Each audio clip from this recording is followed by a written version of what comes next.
దేశవ్యాప్తంగా నిన్న అర్ధరాత్రి సంచలనం సృష్టించారు. దేశం మొత్తం కూడా ఉలికి పడ్డది. ఈ విషయాన్ని ఇలా అన్ని పేపర్ రాసుకొస్తున్నాయి. ఢిల్లీలో నిన్న ఒక మానవ బాంబు దాడి అనుకోవచ్చు. నా లెక్క అయితే ఆత్మాహుతి దాడి అని అనుకుంటానా. మరి అది పూర్తి వివరాలు బయటకు రావాల్సిన అవసరం ఉంది. బాంబు దాడి జరిగింది, పేలిపోయింది.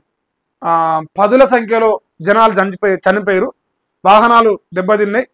ప్రజలకు ఇది జరిగిన సంఘటన ఢిల్లీ నడిబొడ్డున ఎర్రకోటకు సమీపంలో, అతి సమీపంలో నిన్న ఈ ప్రమాదం జరిగింది.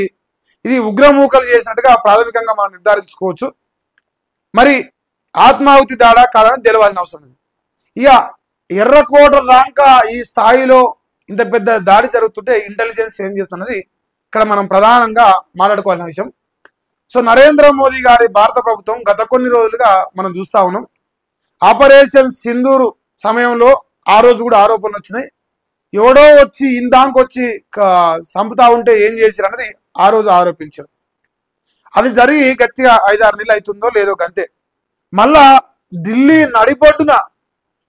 నడిబొడ్డున ఇలాంటి ప్రమాదాలు జరుగుతూ ఉంటే దేశం మొత్తం కూడా ఇలా ఉలిక్కి పడతా ఉంది. ఇలా హైదరాబాద్ మొత్తం అలర్ట్ అయిపోయింది. ఎంటైర్ తెలంగాణ దేశవ్యాప్తంగా ఎక్కడెక్కడైతే ప్రయాణికులు రద్దీగా ఉంటారో, ఎక్కడెక్కడైతే ప్రమాదాలు జరగడానికి అనుకూలంగా ఉన్నాయో ఆ ప్రాంతాలు మొత్తం ఇలా తనిఖీ చేస్తారు బలగాలు. అది దేశం కావచ్చు, రాష్ట్రం కావచ్చు, రాష్ట్రంలో ఉన్న బలగాలు కూడా కావచ్చు. కానీ మనం ఇక్కడ భారతదేశం ఎంతో అభివృద్ధి చెందుతుంది, ఎంతో టెక్నాలజీని మనం అడాప్ట్ చేసుకుంటున్నాం, కొత్త కొత్త ఆయుధాలు కొంటున్నామని ఎన్నోసార్లు నేనే చదివినా, మీరు కూడా విన్నారు.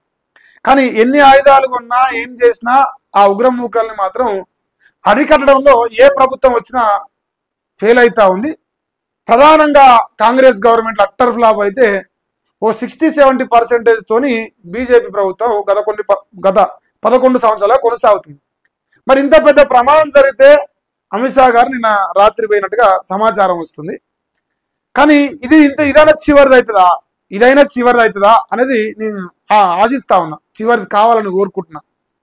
దేశం మొత్తం కూడా ఈ సంఘటనతోని భయభ్రాంతులకు గురవుతాం. నిన్నమాట దాకా రోడ్డు యాక్సిడెంట్లతోని, విమానాల యాక్సిడెంట్లతోని, హెలికాప్టర్లతోని, రోడ్ల మీద చూసినాం.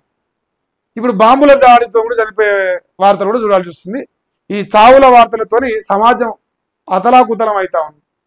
సో ఒకసారి గమనించండి, పూర్తిగా చదివేస్తా. సో పేలుడుతో తల్లడిల్లిపోయింది ఢిల్లీలో పెను ఉగ్రదాడి జరిగింది. భారీ విస్ఫోటంతో దద్దరిల్లిన దేశ రాజధాని. 11 మంది పౌరులు చనిపోవడం జరిగింది. చారిత్రక ఎర్రకోట వద్ద భారీ పేలుడు సంభవించింది. ఉలిక్కి పడిన దేశం. సుభాష్ మార్గ్ ట్రాఫిక్ సిగ్నల్ వద్ద నడుస్తున్న కారులో బ్లాస్టింగ్ జరిగింది. అంటే ఇది తెలిసే వాడు చనిపోవడానికి సిద్ధమయ్యే బాంబు పెట్టుకొని వచ్చిండా కారులో, లేదంటే ఆల్రెడీ ఎవడో పెడితే అడవేలిందా? నాకు తెలిసి అయితే ఇది మా ఆత్మాహుతి దాడిగానే చూస్తా ఉన్నారు. అయితే పేలుడు దాటికి ఎగిరిపడిన జనం, ఛిద్రమైన మృతదేహాలు, 24 మందికి గాయాలైనాయి. 22కు పైగా కార్లు, షాపులు ధ్వంసమైనాయి. ఆత్మాహుతి దాడిగా అనుమానం వ్యక్తం చేస్తారు. దేశమంతా హై అలర్ట్ లో ఉన్నది. రంగంలోకి ఎన్ఎస్జి ఓ అనుమానితుడి అరెస్టు కూడా జరిగింది. అన్ని కోణాల్లో సమగ్ర దర్యాప్తు చేస్తామని కేంద్రం ప్రకటించింది.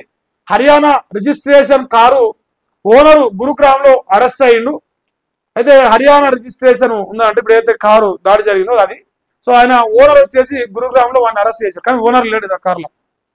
కానీ ఆ కార్లోనే బాంబు దాడి జరిగింది. మరి ఎవరికి చిరుగిందనేది వివరాలు రావాలని అవసరం ఉంది. అయితే వైట్ కాలర్ ఉగ్రవాదుల ఆటకట్టు, 4 డాక్టర్లు సహా 8 మందిని అరెస్ట్ చేశారు.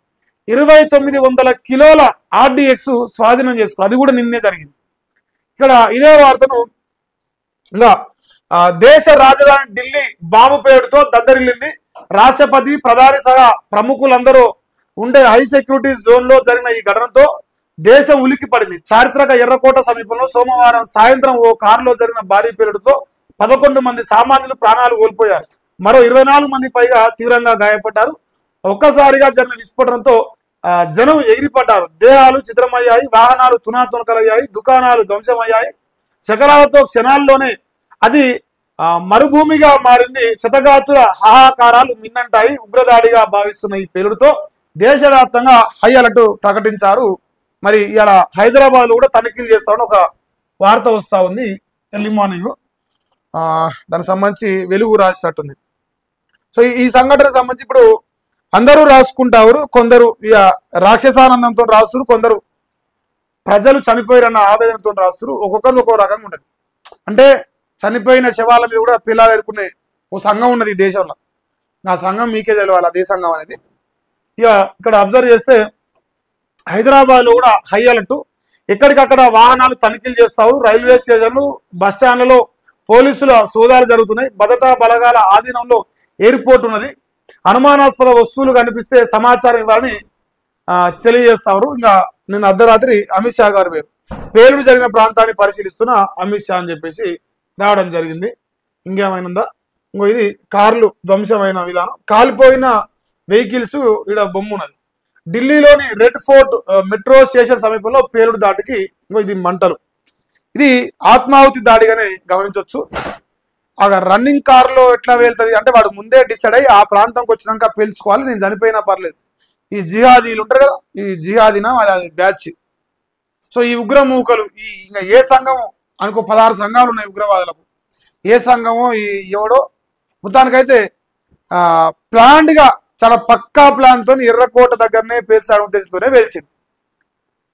మరి ఈ దేశంలో ఇంటెలిజెన్స్ రేపో మాపో ప్రధానమంత్రులు, రాష్ట్రపతులు అందరూ అదే సరిహద్దు ప్రాంతాల్లో ఉంటారు. మరి అందరిపైన కూడా బాంబులు వేసినా కూడా ఇదే రకంగా పనిచేస్తా వ్యవస్థ. అందరూ వేయరు, అందరూ ఇవాళ దర్యాప్తు జరుపుతారు అనేది ఒక వార్త అంతే. ఎన్ఎస్జీ కానీ ఇంకోరు కానీ కానీ దాడి జరిగే ముందు, ఆ ఉగ్రదాడి జరిగే ముందు ఎందుకు అప్రమత్తం కాలేదనేది ఈ దేశం మొత్తం కూడా ఇలా క్వశ్చన్ చేస్తున్నది. అంటే ప్రధానమంత్రులు ఉండే ప్రాంతంలోనే మీరు సెక్యూరిటీ ఏర్పాటు చేయలేకపోతే సామాన్య ప్రజలు బతికే దగ్గర ఉగ్రదాడి జరిగితే ఇంక మా బతుకులేంది అనే ఒక ప్రశ్న కూడా ఉత్పన్నమవుతున్నది. 24 గంటలు మనం కాంగ్రెస్ ని ఉగ్రదాడుల విషయంలో మనం వేలెత్తు చూపిస్తా ఉంటాం కదా, ఇది మరి మనకు కూడా వేలెత్తి చూపించే సంఘటనలు జరుగుతూ ఉన్నాయి. ఒకసారి పహల్గాం జరిగింది, మొన్న ఆపరేషన్ సింధూర్ సమయంలో అది జరిగింది, ఇది 3వసారి నాకు తెలిసిన సంఘటనలు. మరి ఏం మారుతా ఉంది, ఏం మారింది? అప్పుడు 10 జరిగితే ఇప్పుడు 1 జరుగుతుంది, అప్పుడు 10 జరిగితే ఇప్పుడు 2 జరుగుతూ ఉన్నాయి. కానీ జరగడం ఆపలేకపోతున్నారు. ఎందుకని? కొత్త ఆయుధాలు కొంటున్నాం, కొత్త ఎక్విప్మెంట్ కొంటున్నాం. ప్రపంచంలో ఏ మూలకున్నానైనా చంపేంత టెక్నాలజీకి సంబంధించిన ఆయుధాలు కొంటున్నాం కదా. మరి ఉగ్రవాదులను ఛేదించి, ఉగ్రదాడులను ఛేదించి వాటిని అరికట్టే ప్రయత్నం చేసే టెక్నాలజీ మన దగ్గర లేదా? లేదంటే మనం ఎక్కడ ఫెయిల్ అవుతున్నాం? రివ్యూ చేసుకోవాల్సిన అవసరం కనిపిస్తుంది.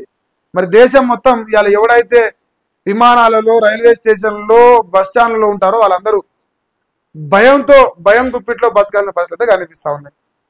ఇది ఎర్లీ మార్నింగ్ పేపర్లో వస్తూ ఉంది అలా.